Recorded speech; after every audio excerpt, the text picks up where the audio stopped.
Chapter 3 is titled 3 is Company. And that's because this is the chapter where Frodo sets out with Sam and Pippin, different a little bit from the movie, to move to his new house in Crickhollow. I took note of this paragraph here, which sort of continues to cement the idea I've been talking about, that Frodo isn't really as willing to go adventuring as Bilbo was, right? It says here, to tell the truth, he was very reluctant to start, now that it had come to the point. Bag End seemed a more desirable residence than it had for years, and he wanted to savour as much as he could of his last summer in the Shire. When autumn came, he knew that part at least of his heart would think more kindly of journeying, as it always did at that season. He had indeed privately made up his mind to leave on his 50th birthday, Bilbo's 128th. It seemed somehow the proper day on which to set out and follow him. Following Bilbo was uppermost in his mind, and the one thing that made the thought of leaving bearable. I mean, that's a pretty strong way to put it, right? Only the thought of following Bilbo, of seeing Bilbo again, made it bearable to leave. So he really doesn't want to go. So the plan at this point is to pretend to move to Crickhollow. His friends are sort of helping him, move his stuff over there.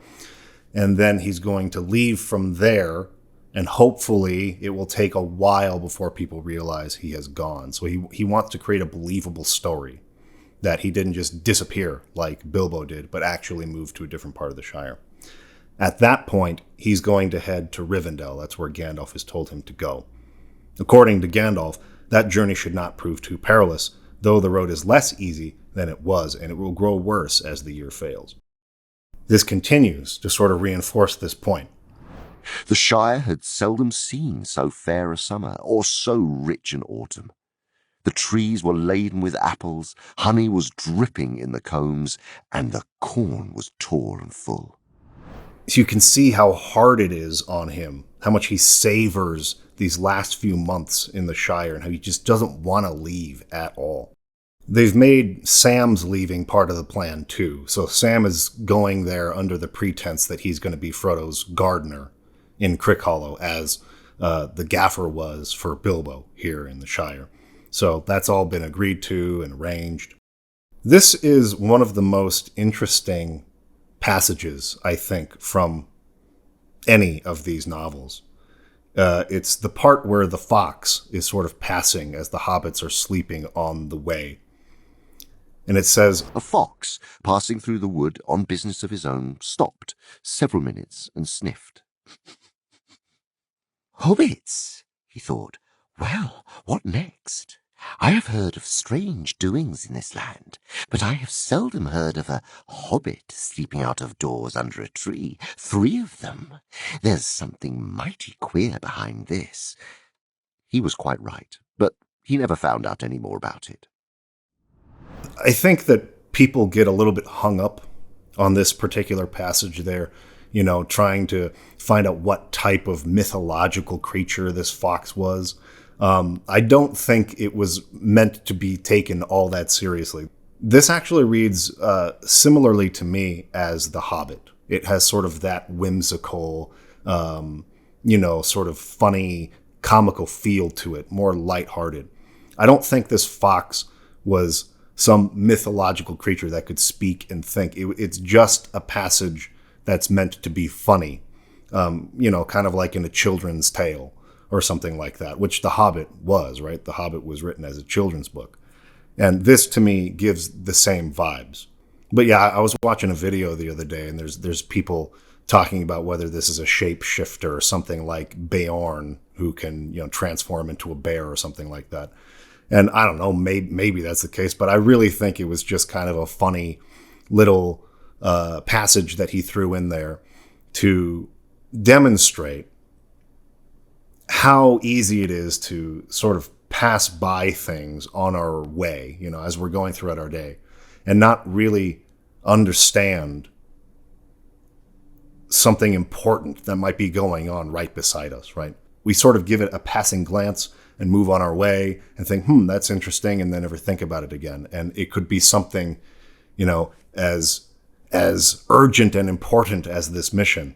And sometimes we're totally unaware of, the danger that surrounds us or whatnot. I think that's more the point he's trying to get across with this, rather than introduce some, cool mythological creature, or really have people dwell on that part of it. It was around this point that I think I started to understand what people might be talking about when describing their distaste, I guess, for Tolkien's prose and the way that he writes his descriptions of lands and things like that. I still don't think I've read anything that went on to a degree that seemed excessive. I mean, at most, maybe 2 paragraphs were spent describing the lands or something. But here's, I guess, a taste of what that reads like. The day's march promised to be warm and tiring work. After some miles, however, the road ceased to roll up and down. It climbed to the top of a steep bank in a weary, zigzagging sort of way, and then prepared to go down for the last time. In front of them they saw the lower lands dotted with small clumps of trees that melted away in the distance to a brown woodland haze. They were looking across the woody end towards the Brandywine River. The road wound away before them like a piece of string. I guess I can kind of see where people are coming from. Maybe it didn't need to be quite that long, but I love some of the imagery here and the way he puts it. In particular, this part. In front of them, they saw the lower lands dotted with small clumps of trees that melted away in the distance to a brown woodland haze. They were looking across the woody end towards the Brandywine River. The road wound away before them like a piece of string. I just think that's really clever. You can really see that in your mind, I think that these descriptions really do a good job of painting the picture of what these lands look like. And I know maybe for some people that doesn't matter to them. They just kind of want to get to the story and to the dialogue and the action and move forward. They don't want to dwell so much on, trying to imagine this. It's like, okay, just say 10 miles later they wound up at a river. I don't know. Maybe it's just a matter of taste, but I personally really like this a lot. This next part, I think, was my favorite passage of chapter 3. It's where Frodo sort of recites the lyrics of the song, The Road Goes Ever On and On. They have a moment in the movie where Frodo talks about, Bilbo used to say, you step out of your door, and if you don't keep your feet, who knows where you might be swept off to. It's kind of that moment here in the novel. But it's written in just like the words of this particular song are so poetic and just really strong, in my opinion. The road goes ever on and on, down from the door where it began. Now far ahead the road has gone, and I must follow if I can, pursuing it with weary feet until it joins some larger way where many paths and errands meet, and whither then, I cannot say. I just really love the way that flows off the tongue. It's really beautiful poetry. And it really evokes that feeling of not knowing what lies ahead of you. That sort of feeling of being compelled towards a path, a choice in life, and not knowing what the outcome is going to be, and that sort of fear or hesitation about it, but knowing that you need to do it, right? I know that I've felt that way before. There have been times in my life where it just felt like things were so complacent and I just wasn't moving anywhere, and it was just frustrating. You know what I mean? And I knew I needed to make a change, but I was so comfortable where I was. Like I wasn't in need of anything, but there was just something egging me on, like, you're not growing where you're at right now, right? You need to make yourself uncomfortable. You need to become comfortable with being uncomfortable, because that's where growth and change happens. for a person. And it was actually not that long ago, a couple of years ago, I started to just really feel this way. And I kept saying to myself, like, no, like this isn't, my life is great the way it is right now. Like, why would I make a change? And I was really nervous about it. And I did. And now I've moved into, a different city. I've taken a different job. Like, all kinds of things in my life have really changed. And I have grown so much as a person. I've traveled all over the world now. I've seen all kinds of things I wouldn't have otherwise. My perspective has broadened and changed tremendously. And it was all due to that decision to step out onto the road, even though I didn't know exactly where that would lead. And that's part, I think, that adapting to the circumstances, the problem solving, the figuring it out is necessary for personal growth. And I really feel like this story, well, Tolkien stories in general, make that point. That's what the journey is really about, is about the personal growth of the characters. And here's the line that they put in the movie. It's a dangerous business, Frodo, going out your door, he used to say. You step into the road, and if you don't keep your feet, there's no knowing where you might be swept off to. Do you realize that this is the very path that goes through Mirkwood, and that if you let it, it might take you to the Lonely Mountain or even further, to worse places? I just find that to be really profound, the way that that's written. It's very simple, very easy to follow, very easy to understand, but like there's something intuitively, inherently profound in that idea that it's hard for me to articulate. But I really love it. I love the way that that is written and described. This is where Frodo and company begin to encounter the ring wraiths on the road.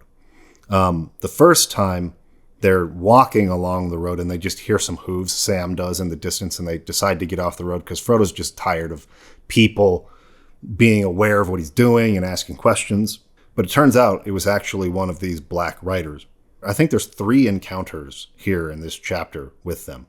Maybe the third one I'm thinking of comes at the beginning of the next one. But there was something about the way these riders are described in the novel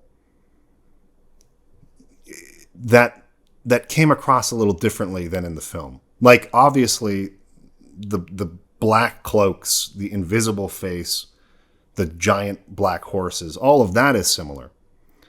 But it's almost like in the movie, it's much more evident or clear right away that these are super, super dangerous creatures, right? They are depicted as a seriously evil, very, very dangerous thing. And in the book, I got the sense a little bit more that they were just really creepy, but not necessarily immediately, dangerous. The hobbits talk about them as if they're one of the big people. One of the wraiths actually came to the gaffer right as Frodo was leaving and asked him questions about Baggins. And he's speaking in that sort of hoarse voice. But in the movie, when they show the wraiths talking to people are just immediately like really afraid, like, oh, that way. And they like shut the door. They show a wraith just randomly cutting off the head of a passerby. They instill enormous fear, like on sight in the movie. And in the book, hobbits talk back to them. They talk about, I should have sent my dogs after them and turned them away. Farmer Maggot talks about that. Even the gaffer was like, this guy was really weird. And he gave me a creepy feeling, but like, they're not acting like they're in some sort of immediate danger when they see them. So I kind of like that in this version, where there's more of a slow buildup to revealing just how dangerous these things are. So at first, because I think what that accomplishes in the story is all of these touch points along the way where, from the Hobbit's perspective, they just have no clue how dangerous it really is. They're so clueless and naive that there were all of these moments where the quest was this close to failing, and they just didn't even realize the danger. And so on a second reading, particularly if you've read the appendices or the Silmarillion or gotten a better grasp of like the lore of the world, you know what that is. The way I like to describe it is that on your first reading, you are, as the audience, as the reader, you're looking at this from the perspective of hobbits, which is one that is very uninformed and naive to this world and how it operates. But on a second read, if you've done all of that other, sort of research, you have more of the perspective of like a Gandalf character who really understands the danger of all of this. And you realize how close to failure this quest came over and over and over again. And it's just a really cool shift of perspective. And so, these wraiths are getting off, they're sniffing the ground and crawling toward them. And they're creeped out by it. And they Frodo feels the pull of the ring. He wants to put it on. I think they captured that well in the movie. But I kind of liked them feeling like, well, I'm not sure what they would do if they found me. I think Pippin even asks that later. Like, it depends on what you think would happen if these riders were to catch up with you or something. They're not aware that they would just immediately capture or kill them and take the ring. And I kind of like that because the whole thing, as maybe Gladriel puts it later, the whole mission is standing on the brink of a knife, I think is how she puts it, something like that. And they're just like painfully unaware of that. I hope that makes sense, but I just I like that sort of growing sense of danger about the wraiths. It wasn't just like the first time they encountered them, immediately they knew, oh, wow, this is bad. Here's another paragraph of description that I really liked. Twilight was about them as they crept back to the lane. The west wind was sighing in the branches. Leaves were whispering. Soon the road began to fall gently but steadily into the dusk. A star came out above the trees in the darkening east before them. They went abreast and in step to keep up their spirits. After a time, as the stars grew thicker and brighter, the feeling of disquiet left them, and they no longer listened for the sound of hooves. I don't know. I mean, am I crazy here to not find that to be overly descriptive? Am I the crazy one? Do people's eyes just glaze over when they're, listening to that in the video? I don't know. I think it's fine. So then there's sort of like a silly song that plays here. And again, I think I can kind of understand what people are saying. They kind of just want to get to the next interesting point. But I do think that it is important in an epic fantasy story of this kind of scale to present a realistic sense of the passage of time, right? You want to get across how far the distance is. And I think that paragraphs like this sort of help you understand they walked for a long time. The sun went down, the stars came out. I mean, they're walking for hours and hours and hours. And I think what this accomplishes from, I guess, a structural perspective is just how grand this quest really is just how grand, how large a quest this really is. And I think the more, it also gives a sense that you're with the characters for longer, right? It feels like you're traveling with them through this. And then by the time you get to the end of these books, you've gone there and back again, so to speak, with them. I think it kind of bonds you to the characters a little bit. Again, I agree. You shouldn't get too bogged down in descriptions. But I don't think that this is doing that, personally. This is where they have the second encounter with a wraith. And as it's sort of like crawling on the ground, sniffing towards him. I like that they do that in the book. They don't show that in the movie, them getting down on all fours and sniffing the ground. That's pretty like a creepy visual, right? And This is where the elves, they hear the singing of elves who are passing west, and the wraith runs away, and they basically spend the evening with them. They eat with them after they tell them, "Hey, can you tell us any more about these black riders?" The elves sort of get concerned. They're like, "Okay, like come with us," And so Sam gets to see the elves like he always wanted to do, and Gildor, who is sort of the leader of this group of elves, he ends up talking with Frodo for a long time about his quest, but not too many details. Frodo doesn't want to divulge that he has a ring of power or something like that, particularly the One Ring.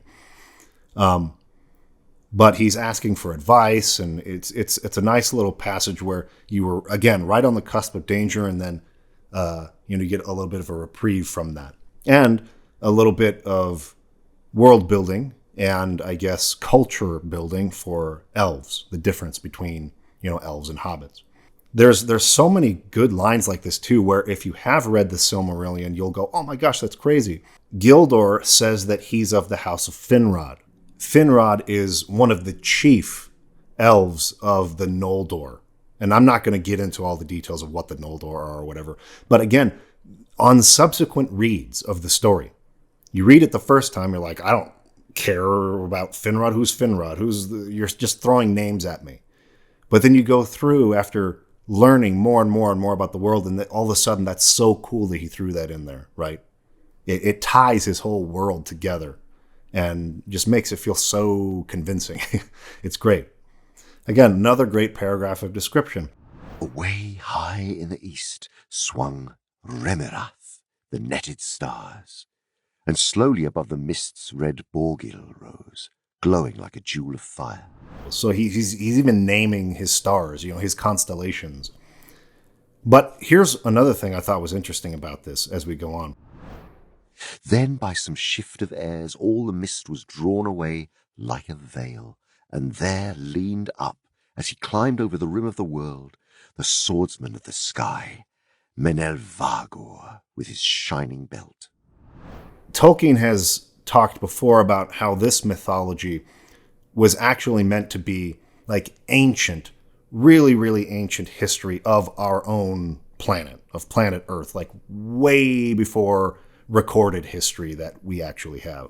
That this was meant to serve as something like that. Like an Arthurian legend, but even more ancient than that, like totally forgotten, a totally forgotten age of the world. Even in, I think, earlier in like the prologue or something like that, he talked about hobbits and how they still avoid us today. That they've become really good at hiding from us. So he's naming these stars that are in the sky, but he also throws in there the swordsman of the sky, which is, of course, Orion, right? Orion's belt. Orion the hunter. So he's sort of tying it, he's making it his own, but also tying it in a subtle way to our own world. This passage I thought was really interesting. Gildor is really surprised that Gandalf hasn't told Frodo anything about these riders. You mean the riders? I feared that they were servants of the enemy. What are the Black Riders? Has Gandalf told you nothing?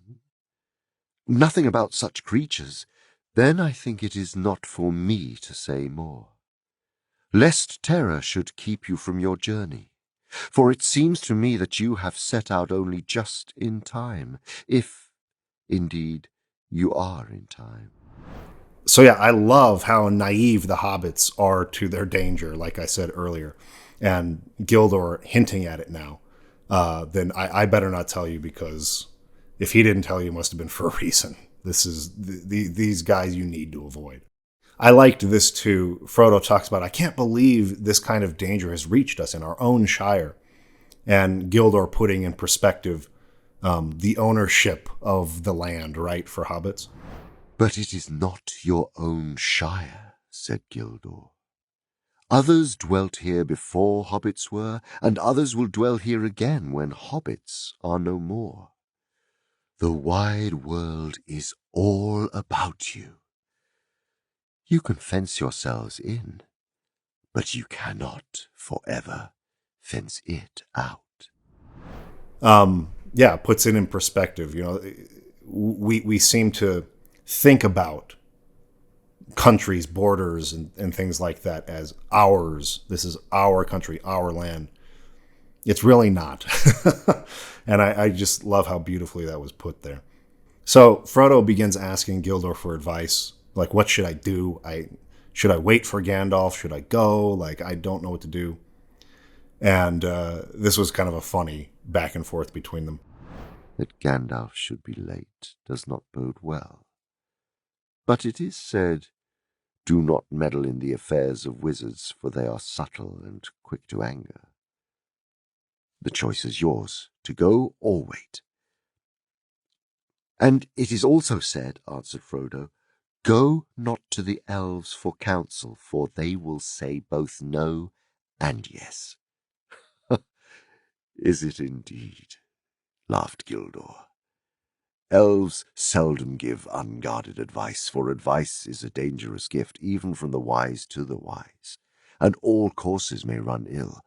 But what would you? You have not told me all concerning yourself, and how then shall I choose better than you? I thought that was a really good response, really wise. And, I feel similarly when people come asking me for advice too. It's like, well, can you fill me in on all the details? And even then, I'm not sure that I have all the context. So it's really hard, to give advice to somebody when, they know really better than you can ever know what their situation is. But that's the end of chapter 3. We'll get into chapter 4 next time. Thanks for watching, and I'll see you then.